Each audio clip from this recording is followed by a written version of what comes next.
Lo ocurrido hace unos días con los jóvenes de Salvatierra en Guanajuato deja claridad de lo que ocurre en México. No estamos hablando de fenómenos aislados, estamos hablando de una violencia sistemática criminal que domina en el país, aunque muchos seguidores de la 4T no lo quieran aceptar. Aquí el punto es que sin fanatismo político debemos ser muy objetivos y sobre todo reclamar algo muy legítimo, que es la seguridad.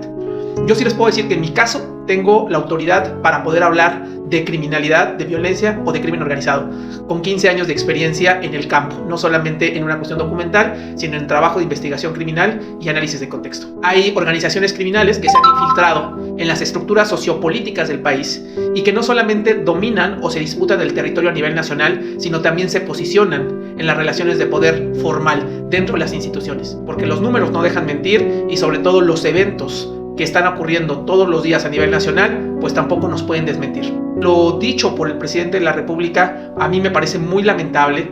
Incluso puedo pensar que hay un proceso de revictimización en contra de los jóvenes de Salvatierra, que prácticamente se señala que fueron victimizados por el consumo de drogas o en algo relacionado con las drogas, según dice el presidente. Lo que sucedió es que jóvenes estudiantes, incluso de medicina, fueron a unas fiestas a Querétaro y de regreso pasaron, creo que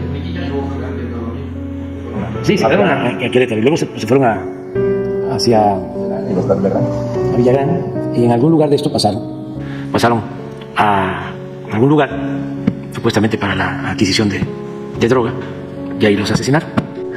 O sea, es un asunto que tiene que ver con el consumo. Ninguna persona en ninguna parte del mundo, bajo el libre desarrollo de la personalidad, tendría que ser víctima de la violencia criminal por el consumo de drogas. Eso es algo totalmente opcional, y que conste, yo no soy alguien que consuma drogas ni le interese ese tema, pero es parte de las libertades de los sujetos. El hecho de vincular a estos jóvenes con grupos delictivos por su consumo es parte de la criminalización, de tal forma que cualquier político en cualquier momento puede deslindarse de responsabilidades o fincar responsabilidades a algunas personas que son víctimas del delito por tener este tipo de actividades, lo cual es súper reprochable. En algún momento lo dijimos en contra de Felipe Calderón. Ustedes recordarán algunos eventos, que fueron más bien muchos eventos a nivel nacional, como en el caso de Apatzingán, que mataron a una familia completa, o en el caso de los jóvenes asesinados en Nuevo León, del TEC de Monterrey, que prácticamente por pasar en ese momento por ahí se les asignó el estatus de miembros del crimen organizado. No es correcto que alguien que tenga un altísimo nivel de aceptación se permita el criminalizar a personas simplemente porque fueron víctimas del delito. Lo he dicho múltiples veces, el presidente habla mucho y se equivoca mucho. Esto es todavía hipotético. Todavía no se tiene toda la investigación.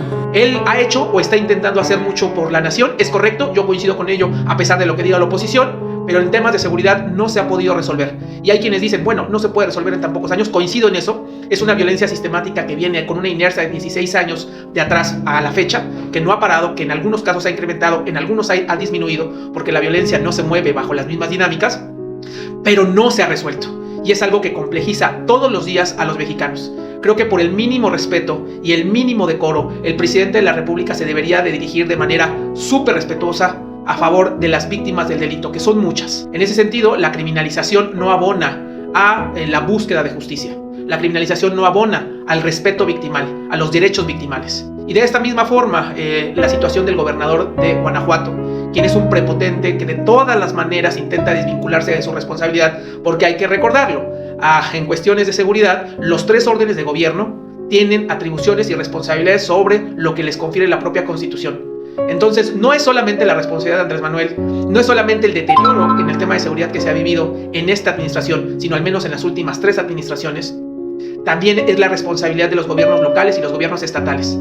Debemos de dejar ya esta estúpida polarización de decir que si se asesina o si le ocurre algo a alguna persona que no es afín, o que las propias víctimas secundarias, las familias, reclaman justicia, esto les hace ser parte de la oposición. Oposición no es reivindicar ni buscar derechos, eso no es oposición. El hecho de tener pues una altísima aceptación no le permite a ningún gobernante, incluyendo al presidente, criminalizar, denostar o incluso denigrar a las víctimas del delito.